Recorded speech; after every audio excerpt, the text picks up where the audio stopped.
Hey folks, welcome back to Canada's Boxing Channel. Hope everyone's doing well.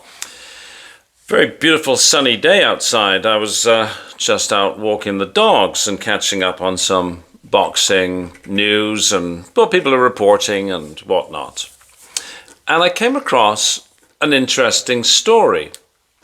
As you know, I have a very sympathetic feeling towards Joe Parker.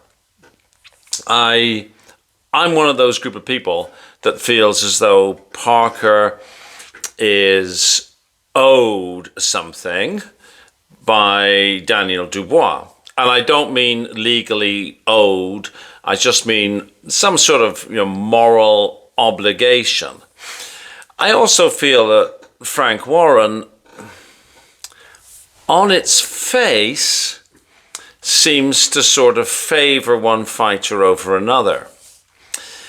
But I was thinking, who will Joe Joyce fight next time out? His his victory over Martin Bakole, it sort of almost doesn't count, right? It was, with the best will in the world, it wasn't against a credible opponent on the night. On a different night, a very different opponent, but on the night it was what it was. So I think, I'm disappointed, frankly, that Parker wasn't given a shot at Usyk, or that Usyk did not choose to fight Parker. Though I understand why he chose to try and unify again against Dubois on the 19th to become two-time undisputed, right? No one else has done that. But still, where does Parker go? Does Parker go in a blood and guts fight against another top contender? Does he go in against Caballel, for example? It would be great for us as fans, but it might damage, in some respects, the career prospects for, one of those two fighters to fight at a even higher level world, to grab a world title. There's lots of machinations. I'm not saying it will, but there's lots of things that go on, right? But then I came across this piece of news, and the news is from Joseph Parker's own mouth that he is not opposed to a third fight with Derek Chisora. He says he knows he's beaten Chisora twice. And in fact, he beat Chisora back-to-back fights, both in 2021. He beat Chisora over the distance, split decision maybe, on points. And then immediately he beat him a second time. I think the second time was unanimous decision. It might be the other way around. But anyways, you get the point. And so I thought, that sounds silly, right? Like, you've proven your point against Chisora. And Chisora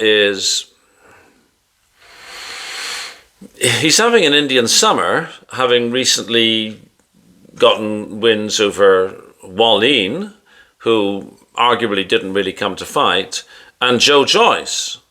And then when you start tying knots together, you could say, well, okay. Let me take these things off. I forgot I had them on.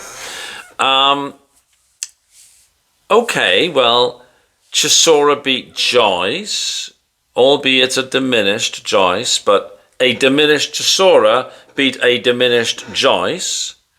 Joyce, he not only beat, but he KO'd Parker, right? So Joyce is only one of three men to beat Parker. The other two are Dillian White and Anthony Joshua. So, okay, you could sell it. It would make some sense, right? You know, he's having an Indian summer. He's beaten 2 people recently, one of whom is the only guy, one of only 3 guys to beat you. I had a quick look, it was split decision, then unanimous decision. But you could make a case, right, for Chisora, even though, you know, you're not excited about it. And then I thought, well, I can see how Frank Warren is wanting to play this, maybe. Put Joe Parker on the undercard of Dubois Usyk and make it the massive farewell, ultimate 50th, or is it 55th or 500th? I don't know, but you know, you get the idea. This massive final, even bigger than the final that was final before the final event for Derek Chisora. So you have Parker Chisora, and the winner will take on the winner of Dubois Usyk after all the dust is settled, or something like that. Or maybe the offer's only made to Joe Parker, because of course this is the final for Chisora, so you don't have to think about him anymore. But maybe you make it, you know, a little carrot, not actually a little carrot, a bloody big carrot, that if Joe Parker prevails over Chisora, which everybody would think that he would, he gets a shot at the winner of Dubois and Usyk. Maybe he gets to come into the ring and say something, depending on how things go. We don't know.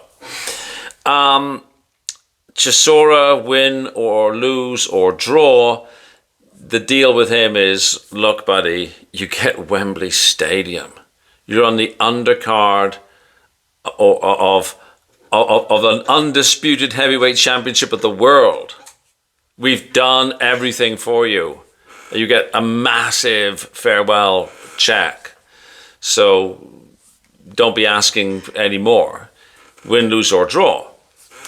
But you know that Chisora is a warhorse. Derek Chisora will come to fight.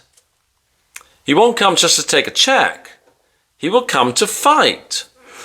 And so Parker's not going to be sort of like, you know, looking after him, recognizing that he's at the end of his career, being gentle with him. No.